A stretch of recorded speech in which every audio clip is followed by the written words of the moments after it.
क्या समुद्र अपनी जगह छोड़कर कुछ दिनों के लिए कहीं दूर जा सकता है? कुछ ऐसा ही होता है। कहानी की शुरुआत में हमें कैरेबियन सागर में जूलिया और टॉम अपने बच्चों कैसी और बेन के साथ नाव की सैर का मजा ले रहे होते हैं। तभी टॉम और बेन तो मछली पकड़ने में लग जाते हैं, जबकि कैसी अपने हेडफोन लगाकर गाने सुनने लगती है और जूलिया पानी में तैरने जाती है। तभी अचानक एक तेज लहर जूलिया को खींचने लगती है और कुछ ही मिनटों में वह देखती है कि नाव उससे दूर जा रही है, बहुत दूर हो गई है, जिसे देख वह घबरा जाती है और मदद के लिए जोर जोर से चिल्लाती है। लेकिन कैसी सॉन्ग सुन रही होती है, इसलिए उसे कुछ सुनाई नहीं देता। बेन भी मछली पकड़ने में ध्यान लगाए होता है, लेकिन तभी सौभाग्य से टॉम जूलिया की आवाज सुन लेता है और वह जल्दी से नाव को उसकी ओर ले जाता है और फिर पानी में कूदकर जूलिया को बचा लेता है। टॉम जूलिया को सुरक्षित वापस नाव पर ले आता है। जूलिया डर गई थी। वह कहती है कि उसे नहीं समझ आया कि लहर ने उसे क्यों खींचा, क्योंकि समुद्र तो नॉर्मल लग रहा था। फिर टॉम सबको समझाता है कि कोई भी अब नाव से दूर तैरने की कोशिश ना करे। बाद में पूरा परिवार बेन का 13वीं जन्मदिन मनाने के लिए एक मेज के चारों ओर इकट्ठा होता है। सबसे पहले गिफ्ट्स दिए जाते हैं। बेन को उसके पिता से एक न्यू लैपटॉप मिलता है। इसके बाद सभी मिलकर एक साथ फोटो खिंचवाते हैं और केक काटने की तैयारी करते हैं। तभी कैसी को उसके बॉयफ्रेंड एडम की वीडियो कॉल आती है। वह बहुत खुश हो जाती है क्योंकि वह एडम से बात करने के लिए बेताब होती है, लेकिन कॉल बीच में रुक जाती है क्योंकि कैमरे में एक बहुत बड़ा तूफान दिखता है जो शहर के पास आ रहा होता है। कैसी को यह बहुत अजीब लगता है क्योंकि उसने पहले ऐसा तूफान कभी नहीं देखा था। वह अपने माता पिता को इसके बारे में बताती है। उसी समय सबको समुद्र में कुछ आवाजें सुनाई देती हैं। वे देखते हैं कि बड़ी बड़ी हममपैक व्हेल उनकी नाव के पास तैर रही है।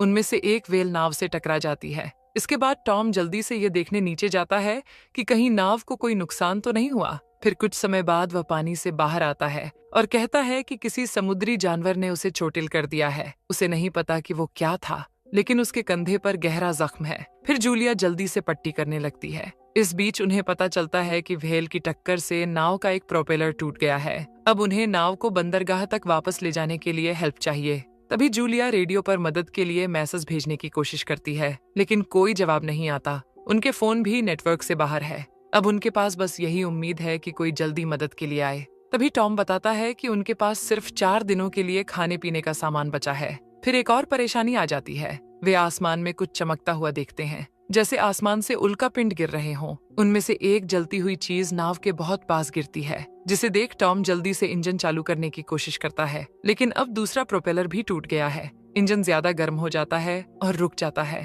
तभी टॉम ध्यान से देखता है तो उसे समझ आता है कि यह उल्का पिंड नहीं है, बल्कि टूटे हुए उपग्रहों के टुकड़े हैं और उनमें से और भी नाव की ओर आ रहे हैं। टॉम जल्दी से अपनी पत्नी और बच्चों को गले लगा लेता है और उन्हें बचाने के लिए अपने शरीर से ढक लेता है, लेकिन उनकी किस्मत अच्छी थी कि वह उल्का पिंड नाव से नहीं टकराता। फिर भी बाहर रहना बहुत खतरनाक था, इसलिए पूरा परिवार केबिन में चला जाता है और सभी दरवाजे और खिड़कियां बंद कर देता है। लेकिन उपग्रहों की टक्कर से नाव का संतुलन बिगड़ जाता है। नाव हिलने लगती है और इस झटके में बेन को चोट लग जाती है। इसके बाद और फिर से रेडियो पर हेल्प मांगने की कोशिश करता है। उसी समय एक जोरदार तूफान आ जाता है, जिससे नाव और ज्यादा हिलने लगती है। इतनी हलचल और डर से जूलिया की नाक से खून बहने लगता है और कैसी को उल्टी जैसा महसूस होने लगता है। बेन को भी बहुत तकलीफ होती है। वह अपने कमरे की तरफ भागता है, लेकिन नाव के हिलने के कारण वह सीढ़ियों पर गिर जाता है। वे चारों केबिन में इकट्ठा होकर तूफान के शांत होने का इंतजार करते हैं। कई घंटे तनाव में बिताने के बाद अगली सुबह पूरा परिवार सुरक्षित उठता है, लेकिन जब वे बाहर जाते हैं तो देखते हैं कि जहाज बुरी तरह से टूट चुका है। सबसे चौंकाने वाली बात यह होती है कि जहाज अब समुद्र में नहीं, बल्कि एक बहुत बड़ी सूखी और सुनसान जमीन के बीच में खड़ा है। ऐसा लगता है जैसे पूरा समुद्र कहीं और चला गया हो और वहाँ अब बस एक बड़ा रेगिस्तान बचा है। टॉम को शक होता है कि शायद वैसा ही कुछ हुआ है जैसा करीब 7 लाख साल पहले हुआ था, जब धरती के नॉर्थ एंड साउथ पोल बदल गए थे। अगर यह सच है तो हो सकता है समुद्र की बहुत बड़ी लहरें उठी हों और इस वजह से करोड़ों लोग मारे गए हों। यह सुनकर कैसी बहुत दुखी हो जाती है। उसे डर लगता है कि उसके बॉयफ्रेंड एडम के साथ कुछ बुरा हो गया है। वह अपने कमरे में जाकर खुद को बंद कर लेती है।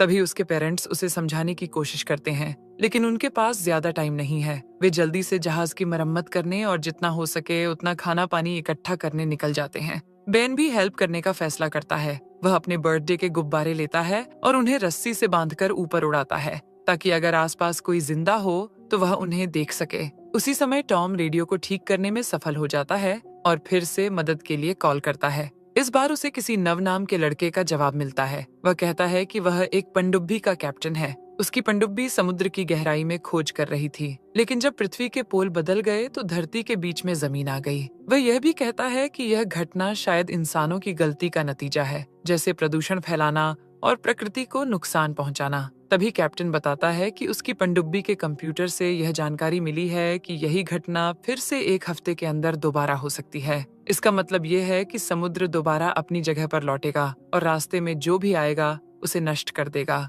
इसीलिए अब वह उन्हें सलाह देता है कि वे जितनी हो सके उतनी ऊंचाई पर चले जाएं, वरना वे जिंदा नहीं बच पाएंगे। फिर कॉल खत्म होने से पहले टॉम पूछता है कि क्या पनडुब्बी इस जोरदार बदलाव को झेल पाएगी। तभी कैप्टन कहता है कि शायद पनडुब्बी बच सकती है, लेकिन उसमें सिर्फ 3 लोगों के लिए ही जगह है। अपने बच्चों की जान की चिंता करते हुए टॉम और जूलिया उससे गुजारिश करते हैं कि वह कैसी और बेन को पनडुब्बी में जगह दे, ताकि कम से कम उनके बच्चे तो बच सकें। जिसे सुन कैप्टन अब इस बात के लिए मान जाता है और उन्हें पनडुब्बी की लोकेशन बताता है, जो यहाँ से 3 दिन की दूरी पर है। अब जब उनके पास एक रास्ता है तो टॉम अपने परिवार से कहता है कि वे रात को थोड़ा आराम करें, क्योंकि अगली सुबह उन्हें लंबी यात्रा शुरू करनी है। फिर सुबह होते ही पूरा परिवार जितना हो सके उतना खाना और पानी इकट्ठा करता है। उसी वक्त टॉम देखता है कि एक अजनबी उनके जहाज के पास आ रहा है। उस आदमी के साथ एक कुत्ता भी है। टॉम उसे दोस्ती का इशारा करते हुए पानी की बोतल देता है, लेकिन जैसे ही वह आदमी पानी पीकर खत्म करता है,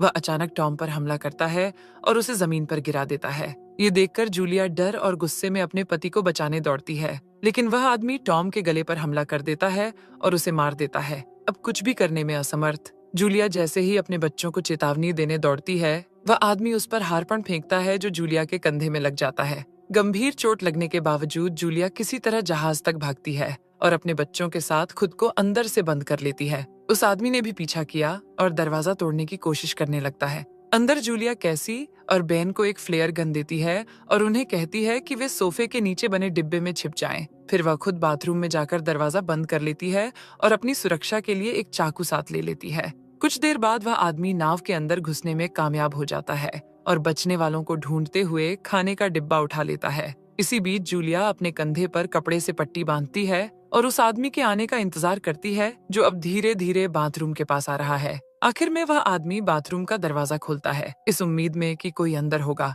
लेकिन उसी पल जूलिया जहाज के एक छोटे छेद से बाहर निकलने में कामयाब हो जाती है और बच निकलती है। लेकिन बाहर वह एक कुत्ते से टकरा जाती है। कुत्ता अपने मालिक को चेतावनी देने के लिए भौंकने लगता है। फिर वह कुत्ता जूलिया की तरफ दौड़ता है। जूलिया के पास कोई और रास्ता नहीं होता, इसलिए वह खुद को बचाने के लिए ब्लेड से कुत्ते को मार देती है। कुत्ते की दर्द भरी आवाज सुनकर वह आदमी दौड़कर आता है और जमीन पर अपने पालतू कुत्ते को मरा हुआ पाता है। ये देखकर वह और गुस्से में आ जाता है और जूलिया की तलाश में निकल पड़ता है। उधर जूलिया फिर से जहाज पर चढ़ने में सफल हो जाती है और अंदर अपने बच्चों को ढूंढने लगती है। तभी वह आदमी अचानक उस पर हमला करता है और उसके चेहरे पर जोर से मारता है, जिससे जूलिया जमीन पर गिर जाती है। इसके बाद वह आदमी जूलिया के पैरों को खींचने लगता है, लेकिन जूलिया उसे बहुत जोर से लात मारती है, जिससे उसे थोड़ी राहत मिलती है। फिर वह अपना चाकू वापस लेने की कोशिश करती है, लेकिन वह आदमी हार नहीं मानता। वह जूलिया से चाकू छीन लेता है और उसका सिर जमीन पर जोर से मारता है, जिससे उसकी नाक से खून निकलने लगता है। तभी कैसी और बेन भी यह सब देख रहे होते हैं, लेकिन वे समझ नहीं पाते कि उन्हें क्या करना चाहिए। लेकिन आखिरकार वह आदमी जूलिया के चेहरे पर एक और मुक्का मारता है और उसे सोफे पर गिरा देता है। इसके बाद वह उसकी गर्दन मरोड़ने की कोशिश करता है। अब कैसी यह सब और सहन नहीं कर पाती। वह अपनी फ्लेयर गन निकालती है और सोफे में छुपे हुए हिस्से को खोलती है। इसके बाद वह गोली चला देती है। गोली सीधे उस आदमी को लगती है और गोली से रसोई में आग लग जाती है और जूलिया जल्दी से जरूरी सामान उठाने के लिए दौड़ती है, ताकि सब कुछ जलने से पहले बचाया जा सके। जैसे ही वह बैग उठाती है, वह आदमी फिर से हमला करने की कोशिश करता है, लेकिन अब की बार जूलिया सीधे उसके चेहरे पर लात मारती है। फिर वह अपने बच्चों के पास दौड़ती है। बच्चे अपने पिता टॉम को देखते हैं और उन्हें गले लगाकर उठाने की कोशिश करते हैं। वे चाहते हैं कि वह जाग जाए, लेकिन दुख की बात यह है कि टॉम की मौत हो चुकी है और परिवार उसके शव पर शोक भी नहीं मना पाता, क्योंकि वह किलर वाला आदमी अभी भी जिंदा होता है और उनकी ओर बढ़ रहा होता है, जिसे देख जूलिया, कैसी और बेन तीनों पहाड़ों की ओर भागते हैं। जब वे थोड़ी दूर पहुंच जाते हैं तो कुछ देर के लिए रुकते हैं ताकि थोड़ी सांस ले सकें। थोड़ी देर आराम करने के बाद तीनों फिर से पनडुब्बी की ओर चल पड़ते हैं, लेकिन कुछ ही मिनटों बाद बेन का सामना एक शार्क से होता है। ये शार्क ज्यादा देर जिंदा नहीं रह सकती, क्योंकि अब पानी बहुत कम है। तभी जूलिया अपने बेटे बेन से कहती है कि वह चलता रहे और वह अपनी दूरबीन से देखती है कि वह खतरनाक आदमी अभी भी उनका पीछा कर रहा है, जिसे देख परिवार जल्दी से यहाँ से भागता है। रास्ते में उन्हें इंसानों द्वारा फैलाया गया प्रदूषण दिखाई देता है, जैसे कि तेल के ड्रम और प्लास्टिक की बोतलें जो जमीन पर बिखरी होती हैं।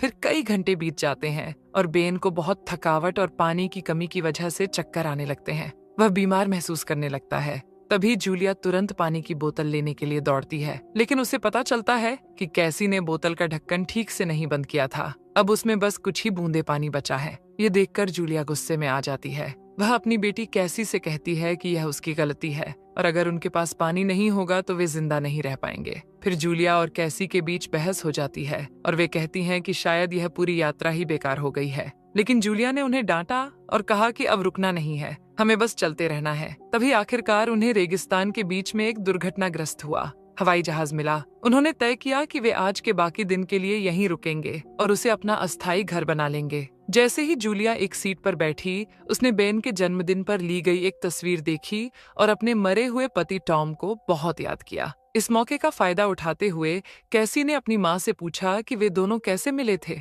जिस पर जूलिया ने बताया कि वह टॉम से एक अस्पताल में मिली थी जब वह वहां डॉक्टर बनने की ट्रेनिंग कर रही थी। टॉम एक कॉलेज रिसर्च के दौरान घायल हो गया था और उसे इलाज के लिए उसी अस्पताल लाया गया था। जूलिया ने उसकी देखभाल की और जब टॉम को होश आया तो उसे पहली ही नजर में जूलिया से प्यार हो गया। इसके बाद दोनों ने एक दूसरे को पसंद करना शुरू किया और उनका रिश्ता शुरू हो गया। लेकिन अपनी पढ़ाई की वजह से टॉम को वापस जर्मनी लौटना पड़ा। फिर कुछ महीनों बाद वह मियामी में एक नौकरी के ऑफर के साथ लौट आया। इस नौकरी को लेने की सिर्फ एक शर्त थी कि जूलिया को उसका साथ देना होगा। इसलिए टॉम ने जूलिया से शादी करने के लिए कहा, जिस पर जूलिया ने बिना ज्यादा सोचे हाँ कर दी और फिर दोनों ने मिलकर एक खुशहाल जिंदगी बिताई। लेकिन उनकी यह खुशहाल दुनिया तब टूट गई जब टॉम की जान उसी आदमी ने ले ली जो अब उनके परिवार को भी परेशान कर रहा है। जैसे ही जूलिया ने यह सब बातें खत्म की, तीनों टॉम को याद करके रोने लगे। इसके बाद जूलिया और बेन सो जाते हैं, जबकि कैसी जाग जाती है और प्लेन के बाहर कुछ काम करने चली जाती है। उसे पता नहीं होता कि वही खतरनाक आदमी उसके पीछे छिपा है और धीरे धीरे उस पर हमला करने के लिए पास आ रहा है। लेकिन उसे यह भी नहीं पता कि जूलिया भी जाग चुकी है। जैसे ही जूलिया उसे देखती है, वह बिना समय गंवाए चाकू लेकर उस आदमी की पीठ में वार करती है। फिर उसके दिल पर एक और जोरदार हमला करती है, उस आदमी को जिसने उसके पति की जान ली थी। घायल देखकर जूलिया रुकती नहीं। वह गुस्से में बार बार चाकू से वार करने लगती है, जैसे अपने सारे दर्द और गुस्से को बाहर निकाल रही हो। कैसी अपनी माँ का गुस्सा देखकर हैरान रह जाती है, लेकिन वह उसे गले लगाती है ताकि जूलिया शांत हो जाए और चाकू छोड़ दे। आखिरकार वह खतरनाक आदमी मारा जाता है और परिवार उस रात आराम से सो पाता है। लेकिन अगली सुबह जब वे उस आदमी के शरीर को देखने जाते हैं तो देखते हैं कि उसे किसी जानवर ने बुरी तरह फाड़ दिया है। यह देखकर जूलिया डर जाती है कि शायद पास में कोई और ज्यादा खतरनाक चीज या कोई और इंसान मौजूद है। इसलिए वह अपने बच्चों से कहती है कि वे तुरंत अपनी यात्रा फिर से शुरू करें। प्यासा होने के कारण वह बिना सोचे समझे उस गंदे पानी को पीने लगता है। यह देखकर उसकी माँ और बहन जल्दी से दौड़कर उसे बाहर खींचते हैं ताकि वह बीमार ना हो जाए। इसके बाद वे तीनों पास के एक मैदान में पहुंचते हैं जहां बहुत सारी टूटी फूटी कुर्सियां पड़ी होती हैं। वे वहीं रुक जाते हैं और इन कुर्सियों की मदद से एक अस्थायी कैंप बना लेते हैं। तभी जूलिया अपने बेटे को गंदा पानी पीने से बीमार होने से बचाने के लिए उसे एक दवा देती है। लेकिन अब वे चलने की हालत में नहीं होते, इसलिए तीनों वहीं आराम करने लगते हैं। तभी जूलिया को दूर से कुछ अजीब सी आवाजें सुनाई देती हैं। आवाज धीरे धीरे पास आती जाती है और ऐसा लगता है जैसे कोई जानवर अपने पंजों से जमीन पर तेजी से दौड़ रहा हो। समय बर्बाद किए बिना जूलिया अपने बच्चों को उठाती है और वे तीनों वहां से भागते हैं। वे एक पहाड़ी पर चढ़ते हैं और ऊपर पहुंचने पर उन्हें एक कार्गो शिप दिखता है जो वहां फंसा हुआ है। उसके पास कुछ बचे हुए लोग एक कैंप बनाए हुए हैं। जूलिया उनसे मदद मांगती है, लेकिन वे लोग पिस्तौल और बंदूकें लिए होते हैं और डर के कारण उन्हें मना कर देते हैं। फिर वे सभी लोग कार्गो कंटेनरों के अंदर छिप जाते हैं। तब जूलिया अपने बच्चों से कहती है कि वे समुद्री राक्षसों के उन तक पहुंचने से पहले कंटेनरों के ऊपर चढ़ जाएं। उसके बाद जूलिया खुद चढ़ने लगती है, लेकिन तभी एक राक्षस उस पर हमला करता है और उसका पैर घायल हो जाता है। फिर भी वह किसी तरह समय रहते ऊपर चढ़ने में कामयाब हो जाती है और तीनों कंटेनर के ऊपर सुरक्षित रहने की कोशिश करते हैं। लेकिन बाकी बचे हुए लोग इतने भाग्यशाली नहीं होते। वे समुद्री जीव कंटेनरों के छोटे छोटे हिस्सों को तोड़कर अंदर घुस जाते हैं और सबको मार डालते हैं। उसी समय जूलिया अपने घायल पैर की वजह से बेहोश हो जाती है। अगली सुबह जब वह होश में आती है तो उसके बच्चे वहां नहीं होते। वह उन्हें खोजने निकलती है और थोड़ी दूर पर कैसी को ढूंढ लेती है, जो मदद की तलाश में गई थी, लेकिन उसे कोई भी जीवित इंसान नहीं मिला। इसके बाद पूरा परिवार वहां की जगह की खोज करता है ताकि कुछ जरूरी सामान मिल सके। उन्हें वहां बचे हुए लोगों के छोड़े हुए हथियार भी मिल जाते हैं। फिर जूलिया गोला बारूद से थोड़ी बारूद निकालकर आग जलाती है ताकि अपने पैर के घाव को संक्रमण से बचा सके।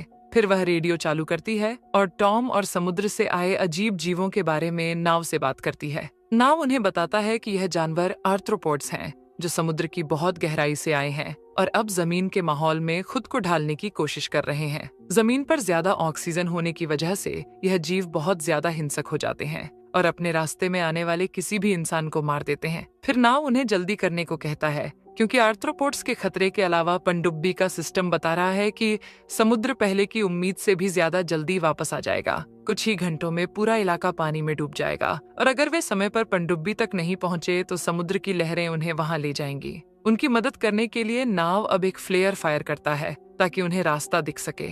इस वजह से जूलिया को समझ आ जाता है कि उन्हें किस दिशा में जाना है। रास्ते में एक बहुत गहरी खाई आती है जिसके किनारे संकरे और पत्थर से भरे हुए हैं। फिर भी परिवार आगे बढ़ता रहता है, लेकिन तभी एक बड़ी चट्टान गिरने लगती है। वह चट्टान कैसी और बेन पर गिरने वाली होती है, लेकिन जूलिया उन्हें धक्का देकर बचा लेती है। हालांकि गिरती चट्टानों की वजह से माँ और बच्चों के बीच एक रुकावट आ जाती है और अब जूलिया उनके पास नहीं पहुंच सकती। फिर भी वह अपने बच्चों से कहती है कि वे आगे बढ़े और खुद को बचाएं। बच्चे पहले तो मना करते हैं, लेकिन जूलिया उन्हें जोर देकर समझाती है कि वह किसी तरह दोबारा उनके पास आ जाएगी। इसके बाद कैसी और बेन पनडुब्बी की ओर दौड़ पड़ते हैं। जब वे वहां पहुंचते हैं तो उन्हें दिखता है कि नाव बहुत बुरी तरह घायल है। ऐसा लगता है कि उस पर भी आर्थ्रोपोड्स ने हमला किया है। बहुत खून बह जाने के कारण उसके पास अब ज्यादा समय नहीं बचा है। फिर भी वह चाहता है कि बच्चे सुरक्षित पनडुब्बी के अंदर चले जाएं और वह अपनी जगह जूलिया को देना चाहता है।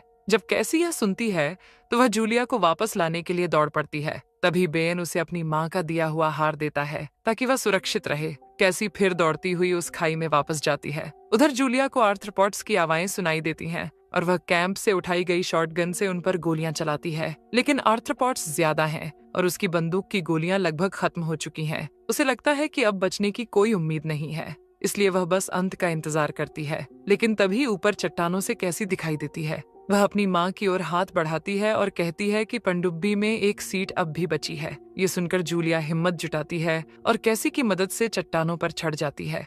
फिर माँ बेटी दोनों तेजी से पनडुब्बी की तरफ दौड़ते हैं, जहाँ सैकड़ों आर्थ्रोपोड्स उनका पीछा कर रहे होते हैं। वे देखते हैं कि नाव अब जीवित नहीं है और चारों तरफ समुद्री जीव फैलने लगे हैं, लेकिन जूलिया, कैसी और बेन किसी तरह पनडुब्बी के अंदर घुसने में सफल हो जाते हैं। अंदर वे खिड़की से देखते हैं कि एक बहुत बड़ी समुद्री लहर उनकी तरफ बढ़ रही है। वे जल्दी से अपनी अपनी सीट पर बैठते हैं और सीट बेल्ट बांध लेते हैं। फिर आखिर में समुद्र की बड़ी लहरें पूरे रेगिस्तानी इलाके को ढक लेती हैं और पूरी ताकत से पनडुब्बी को धक्का देती है। अंदर बैठे जूलिया, कैसी और बेन को यह नहीं पता होता कि वे जिंदा बच पाएंगे या नहीं। कई घंटों की अनिश्चितता के बाद वे महसूस करते हैं कि पनडुब्बी अब स्थिर हो गई है, जैसे वह जमीन पर आ गिरी हो। जूलिया ऊपर का दरवाजा खोलती है और देखती है कि वे तीनों एक ऐसे शहर में पहुंच गए हैं जो समुद्र की विशाल लहरों से पूरी तरह तबाह हो चुका है, और उन्हें राहत महसूस होती है कि वे जिंदा बच गए और मूवी समाप्त हो जाती है।